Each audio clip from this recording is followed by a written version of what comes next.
प्रधानमंत्री मोदी के जीएसटी सुधारों पर राष्ट्र के नाम संबोधन पर योग गुरु बाबा रामदेव ने कहा, प्रधानमंत्री मोदी ने वह पूरा किया जो उन्होंने वादा किया था और जीएसटी के माध्यम से देश को महत्वपूर्ण राहत मिली है। तो हो और जीएसटी के माध्यम से तो अब एक बहुत बड़ी राहत देश को मिली है, लोगों की सेविंग होगी और इससे अर्थव्यवस्था में एक नई रफ्तार आएगी और प्रधानमंत्री का जो विकसित भारत बनाने का स्वप्न है उस संकल्प की भी पूर्ति होगी और उस संकल्प की सिद्धि के लिए जो देश की एक सबसे बड़ी फूड कंपनी के नाते और एफएमसीजी की भी देश की सबसे बड़ी स्वदेशी कंपनी के नाते पतंजलि को जो बेनिफिट्स नीचे पास ऑन करने हैं उसके लिए हमने उद्घोषणा भी की है,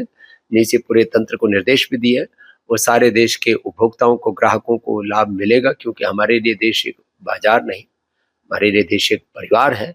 और प्रधानमंत्री जी ने जो कहा है कि दुनिया में कोई देश हमारा शत्रु नहीं है, सबसे बड़ा शत्रु हमारे दूसरे देशों पर निर्भरता है और उस निर्भरता को खत्म करने के लिए, भारत को आत्मनिर्भर बनाने के लिए स्वदेशी का अभियान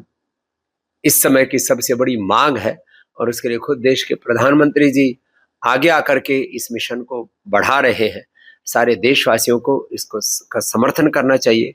और पूरी दुनिया का इतिहास रहा है, बिना स्वदेशी के कोई देश स्वावलंबी आत्मनिर्भर नहीं बना है। तो मैं देश के प्रधानमंत्री जी के नियत की, उनकी नीतियों की, उनके नेतृत्व की इसलिए भी सराहना करता हूं क्योंकि